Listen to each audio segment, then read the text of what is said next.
Hello, IACL fans out there. Welcome back. I'm H2 Josh, and I'm bringing you my Season 2 Week 2 battle of the IACL versus Yams Bums and Blackthorn Bagons. And right now it's like 1:30 a.m. and my parents are asleep, but I think I'm in a room where they won't hear me, and I'm pretty sure I'll be fine to commentate my Week 2 battle for you, ladies and gentlemen. And I've noticed during my videos that I kind of sound my my voice doesn't sound too clear, so I'm gonna try to make sure I can complete my sentences before I say it, and make sure I complete my words because I want to make sure you can actually understand what I'm trying to say. So, anyways, without further ado, looking at his team, I see he brought both the Rhyperior and the Weezing, so that puts a lot of pressure on my Beedrill. But at the same time, the rest of his four Pokemon get bopped by a Mega Beedrill, especially with Stuff Rock on the field. So looking at his team, I'm pretty confident that it's Choice Scarf, Braviary. His Magnezone, I have no idea what it could be. It could be Sturdy, it could be Magnet Pool. Charizard, I figured it'd be DD. Umbreon would be the Cleric, standard Cleric, and then the Rhyperior would be the Stuff Rock setter. Weezing would be the ultimate check to Beedrill for the most part. And the first thing I see is that he doesn't have Hitmontop, so unless this thing is Defog or this thing is Defog, I'm pretty much golden to set up my Stuff Rock and get 50% off and 25% off on this thing. So that's kind of what my game plan is. But looking at his team, I figured that I could probably get a safe lead of Beedrill. Worst case scenario, I'll go for Protect. But I kind of figured he would lead with his Rhyperior to go for Stealth Rock to put pressure on my Beedrill. Or even if he led with Magnezone, I could just go for Joe Run or U-turn to suspect the Sturdy. And if he led with the Umbreon, I got a guaranteed U-turn pretty much. So yeah, I figured Beedrill was my safest play. So without further ado, let's get on to it. He's going to lead with his Rhyperior as I lead with my Beedrill. Yeah. So, I outspeed any form of Rhyperior, unless he's like Jolly Max Speed Choice Scarf, which I don't suspect he would be, because he kind of needs rocks. So I'm just going to Mega Evolve, go for the U-turn. I'm going to do a good 28% to this thing. And I'm going to go into my Celebi. I don't think he's going to click Mega Horn this turn, and he doesn't. So at this point, I want to do a little bit of scouting if he does have the Mega Horn. And if he stays in, he's probably Rindo Berry, and he might want to catch my Celebi with the Rindo Berry and just bot me with Mega Horn. So I figured that might be what his plan is here. So as you'll see, I'm gonna click the Baton Pass, and he does stay in, and I'm gonna go into my Bronzong, and he does indeed click the Mega Horn. Does good 34% to me. So I do know this thing is definitely Rindleberry, which means he might have actually lived. He probably did live. I'm not invested, so he probably lived the Giga Drain, and he would just annihilate me with Mega Horn. So it's a good thing I switched out. Otherwise, I could have been in a little bit of trouble. So, and according to my calc for Rhyperior, the standard specially defensive variant would take 34 to 41% from U-turn. So this pretty much tells me that he's heavily invested in defense. So that's good to know. So anyways, I go into my Liberty, and since I get the matchup I want, I'm gonna 100% go for Stuff Rock here. It's absolutely needed at this point for two of his Pokemon. He's gonna go into his Umbreon, and at this point, this thing is kind of a problem. I don't have Toxic to stall this thing out with Heal Bell. Well, I don't have Toxic to pressure him to go for Heal Bell if he does have it. So at this point, I kind of have to switch, and I don't really have much of a safe switch because I don't want to go into my Beedrill and get bought by Foul Play, and I don't want to get like foul play by almost anything. Like I have a lot of dark weaknesses on my team, so at this point I'm gonna go to my Azumarill, get it to bulky, and if he goes for Toxic, I can rest it off later on at least. So he's gonna go for the Wish, just go for the Wish, and at this point he's probably gonna get scared off of my Azumarill. So I figured he would switch into his Weezing, pretty much taking it to counter. So he is gonna switch into his Swagnazone, which is actually pretty cool as I go into my Latios, and Magnezone's going to get the Wish, and at this point, I don't think he's suspecting the earthquake, and with the 40 attack investment I have, it pretty much OKOs any form of Magnezone if he's offensive. With some defense investment, it makes it slightly less of a 100% chance to OKO. But most of the time, I will pretty much destroy with earthquake unless he has 30 or the the ground barrier. I forget the name. Yeah, sure. I kind of forgot. It's 1:30 a.m. and I can't remember what this is. But yeah, you know what I mean. So I'm gonna click the earthquake, and he just absolutely gets bopped, and just like that, Latios gets its first kill of the season, and that's pretty cool. His final zone goes down, so that means I don't have to deal with his potential specs, Volt Switch, Thunderbolt, Flash Cannon, etc. So, and also gives my Bronzong a little more free will with his physical walls. So his Magnezone goes down, and that's a pretty cool kill. But now he goes into his Umbreon, and obviously Draco Meteor isn't going to do too much. And even if it does to a KO, after my -2 drop, I won't kill it. And he's probably going to go for Wish, knowing that I could just Draco and do 50%. Doesn't want to risk a crit, I'm sure. So at this point, I kind of have to think about what I want to switch. At this point, Azumarill is my pretty much only good switch into this thing. And I don't want to switch Sharpedo because I can't touch it much with my special attacks that I do have. So Azumarill is pretty much my go-to guy at this point. I'm going to go into my Young Bleezes as he goes for the Wish. No, actually he goes for Toxic this turn. Excuse me, man. I'm giving wrong instructions right now. But yeah, he goes for Toxic. And like I said, I have Rest on this thing, so it's not too big of a deal. If I'm statused, at least.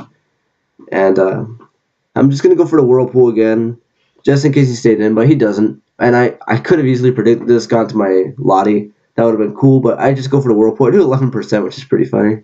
So, going to get some toxic damage, and he's going to go down to 71% on his Weezing. So at this point, I know he's going to click the Poison to move.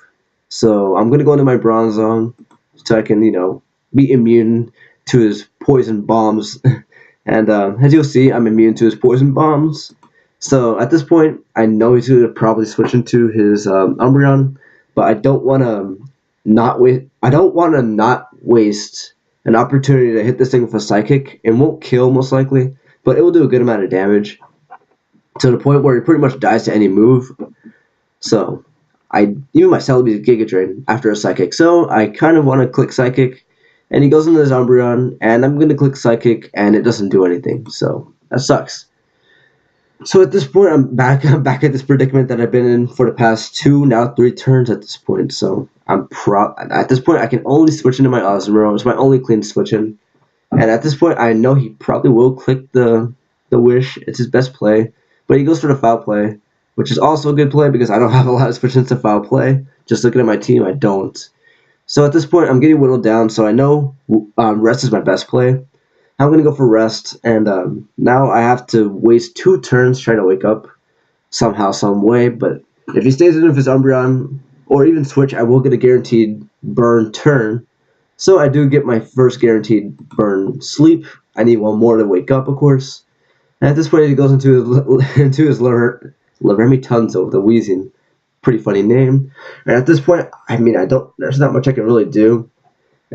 So hoping he clicks the Sludge Bomb. I'm going to go into my Bronzong, but he makes a pretty clever play here. And he will go for the Will-O-Wisp, as you'll see here. So that kind of sucks. My Bronzong wasn't going to do too much anyways at this point. But with no leftovers and I'm not heat-proof, I'm going to take 12% from burn now every single turn. So at this point, this thing has become a lot more useless than it already was before. So at this point, I figured he would switch into his Umbreon. So I'm gonna pull a little bit of a fancy double as he goes into his. Actually, no, he goes in. I think he's gonna go to his Umbreon. He goes into his Rhyperior as I go into my Young Bleezes so I can burn a turn. So that was my logic there. But he goes into his Rhyperior. I don't want to eat an Earthquake, so I'm gonna go into You Turn Me On, and he's gonna go double switch into his Loremi Tunzel. And now, if there wasn't enough switching already, he doesn't know if I have a Psychic move, which I don't. So I'm going to click the Baton Pass, hoping he gets scared of a Psychic move. And as you'll see, he will switch, predicting the Psychic move. He's going to go into his Umbreon, and I'm going to click the Baton Pass. And at this point, I finally get the switch initiative that I wanted. I get after 3 switches. Think about this. I went to my Bronzong. I swap in my Azumarill, I swap in the Celebi, I baton pass, and I give it to my Beedrill. So Beedrill has a baton, and at this point he's looking at the team, and he's like, okay, I need to put some offensive pressure on this team so I can, we're already up 6-5, so offensive pressure is the key to winning this game at this point, and Beedrill knows it. So I'm clicking U-turn, and at this point he's going to click the Protect, and at this point I've seen that his Umbreon has Protect, Wish, and Toxic. So at this point, and Protect, Wish, Toxic, Foul Play. That was his full moveset. So I found out he didn't have Heal Bell, so Toxic was a good option. But that's okay. I can easily. I mean, that was just my I didn't want to bring Toxic in my Bronzong, but at this point I should have brought it. Now I know, but at this point I'm gonna go for U-turn. He will probably live if he's fully specially defensive because U-turn. Umbreon's bulky, but anyways. He goes into his Rafir. I get 30% off. I get a higher roll than the first time. So now he probably dies to another U-turn if I get the same roll, which is cool. But now I'm going to go into my Sharpedo. And I'm hoping he doesn't switch into Umbreon, but I'm hoping he's scared that I'm a physical set because a physical Waterfall Sharpedo will do a good amount of damage to Umbreon after rocks. But he'll see right now that I'm definitely a special attacker. And just like that, Sharpedo will get his first kill of the season with Dark Pulse. And Lord and behold, it's a special Sharpedo to do it as well. So right now we're up 6-4, but this battle is anything but over as long as he has that Umbreon because it means I have to keep my Beedrill alive and my Azumarill alive too. But at this point, he doesn't have much to pressure Azumarill except the Weezing and the Braviary, and potentially Thunder Punch Charizard if he does have it. So at this point, I can't stand Hydro Pump does 33% to a standard Umbreon. So I need to switch into my Azumarill. So I can try to get a turn of sleep, and he'll go for Wish. So I'm guaranteed to burn a turn. So by the way, it's 3 turns, not 2 turns. I just made that mistake right now. I'm pretty sure. But anyway, he goes into Trump 20. No, it's 2 turns. He goes into Trump 2016, and I pulled a double, thinking he would go into his Weezing, but he makes a pretty good switch into his Braviary. And at this point, I'm thinking it's a Scarf, so I'm gonna go into my Bronzong, and I'm gonna see what he clicks, and he's going to go straight for the Brave Bird. And in my head, I'm thinking he would not go straight for Brave Bird, knowing he had a Draco Meteor coming his way. So I'm thinking at this point that he is 100% Scarfed, and that if I lose enough Pokemon, this thing could probably sweep me. So at this point, I'm like, okay, I need to play this the smartest way I can. So I'm going to go into my Sharpedo, and I'm scared that he's going to probably switch, predicting I'm going to go for the Protect and just go straight into Umbreon. And that would be the worst case scenario because he could just pass another Wish into his Braviary and put it back to full health. And that would be the worst case scenario. But best case scenario, he stays in on my Protect and I will get a guaranteed hit off on anything. So I go for the Protect and he does stay in and he goes for the Brave Bird. And guys, I have enough speed investment to outspeed a Jelly Max Speed Choice Scarf Braviary after a +1 speed boost, which definitely really came into play because I almost didn't run enough speed investment to outspeed a Choice Scarf Braviary. But looking at his team, I was like, okay, I need to outspeed his base 80 Braviary. So Sharpedo, with the enough speed investment, is pulling through right now. So I'm not going to click Ice Beam. Ice Beam will do a good amount of damage to this thing. I click Ice Beam. It only does 78% because Sharpedo's special attack isn't too great. But he goes for the Brave Bird, and at 56%, he will die to recoil from my Sharpedo.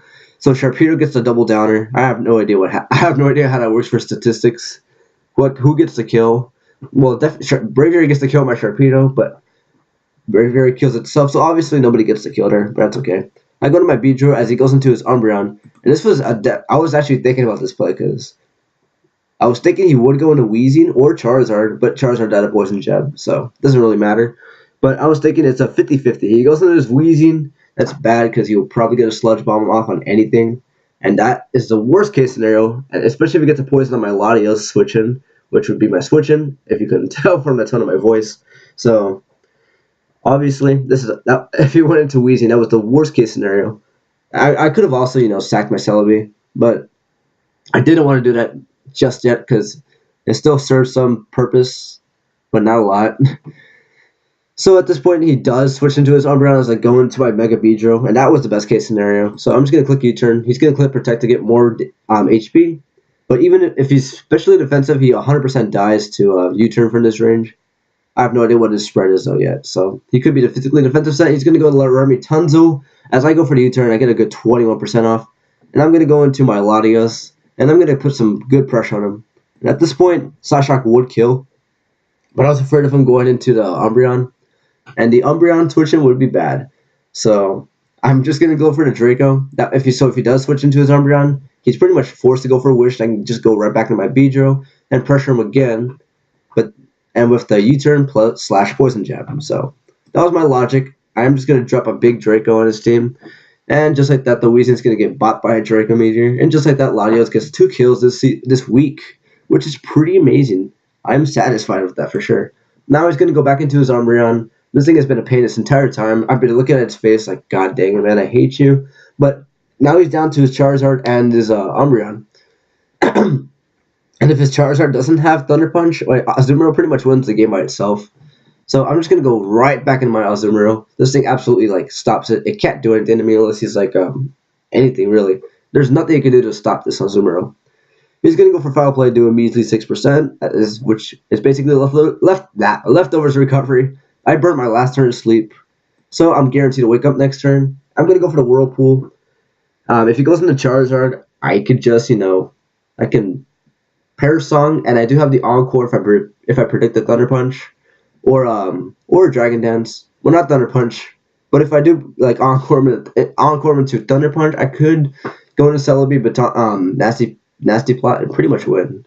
So that would be awesome if that happened. Anyways, he's gonna go for Foul Play, and I wake up and I go for the Whirlpool. So at this point, his Umbreon is pretty much done for. This Umbreon is dying by Azumarill.